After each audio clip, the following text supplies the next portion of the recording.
شل اوریزه نړیوالو سیالیو کې د افغان لوبډلې پیل. د افغانستان کرکټ ملي لوبډلې په 2019 کال کې لومړی نړیواله شل اوریزه لوبه د سریلانکا په کولمبو ښار کې د آیرلینډ لوبډلې خلاف ترسره کړې وه، چې پکې آیرلینډۍ لوبډلې د 15 ویکټو په توپیر سره بریا خپله کړه.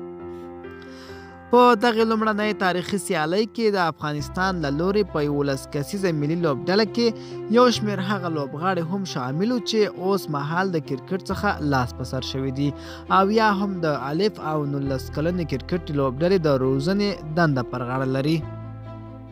هغه مهال د افغانستان په 11 کسیزه ملي لوبډله کې د لوبډلې د کپتان په توګه نوروز منګل شامل و.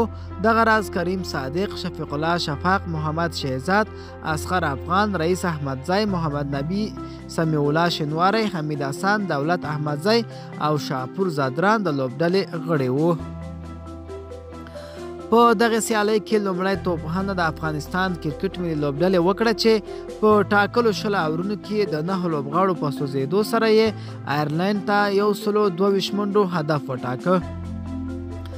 د افغانستان لپاره هغه مهال د توپخانې په برخه کې کریم صادق 3، شفیق الله شفاق 23، محمد شهزاد 10، نوروز منګل 22، اصغر افغان 1، رئیس احمدزی 33، محمد نبی 2، دولت احمدزی هم 2 او شاپور زادران کومه منډه ونه کړه.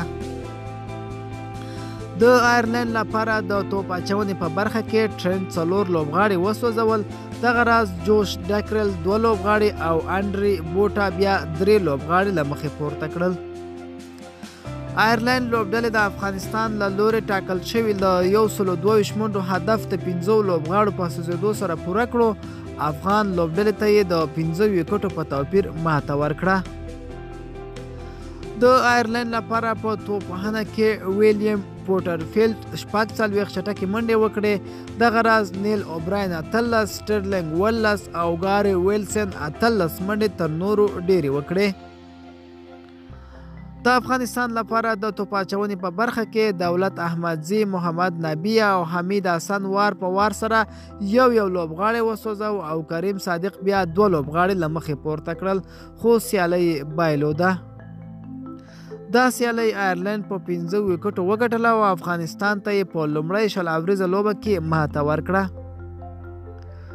ملګرو، دا زموږ چمتو شوي معلومات. د لا ښکلو ویډیوګانو لپاره زموږ چینل سبسکرایب کړئ.